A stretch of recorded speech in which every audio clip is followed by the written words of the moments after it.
कुळगाव बदलापूर नगर परिषदेचा प्रचार हा अंतिम टप्प्यात आलाय।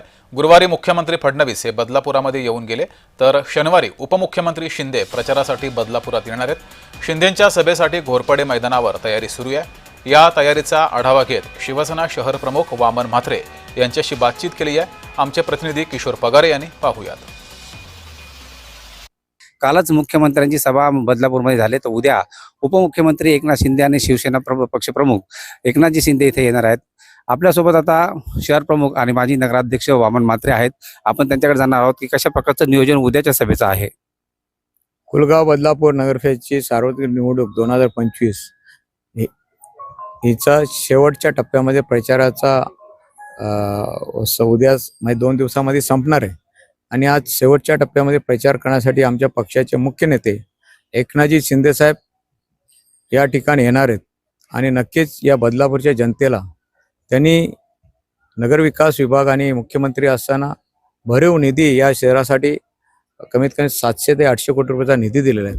त्यामध्ये अंडरग्राउंड ड्रेनेज सिस्टीम असेल, स्ट्रॉम वॉटर असेल आणि पाण्याची स्कीम असेल, या सर्वांना मंजुरी दिलेली आहे। तसंच या ठिकाणचे काँक्रिटीकरणाचे रस्ते असतील, उद्यानं असेल, स्ट्रीट लाईट असेल, हे सर्व विकसित करण्यासाठी आणि या बदलापूर नगरपालिका हद्दीतील सर्व रस्त्यांचा चेहरामोहरा बदलण्याचं काम आम्ही एकनाथजी शिंदे साहेब यांच्या नेतृत्वाखाली केलेले आहे। येणाऱ्या जो फ्युचर बदलापूर आहे त्याचा जाहीरनामा सुद्धा आम्ही संघटनेने प्रसिद्ध केलेला आहे। आणि नक्कीच त्या जाहीरनाम्यात ज्या ज्या गोष्टी आम्ही अंतर्भूत केलेल्या आहेत त्या गोष्टी पूर्ण करून देण्यासाठी उद्या साहेब या बदलावच्या सर्व मतदारांना आश्वासित करतील।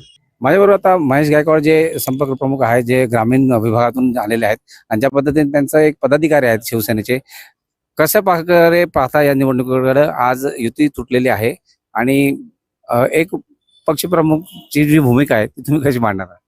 बघा, या बदलापूर शहरामध्ये वामनदादाचं एक नाव आगळं वेगळं आहे।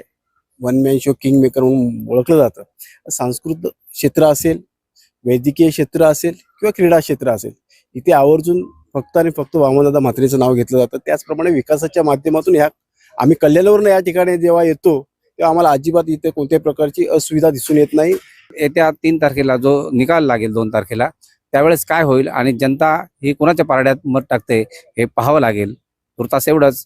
किशोर पगारेसह इम्तियाज खान, बदलापूर।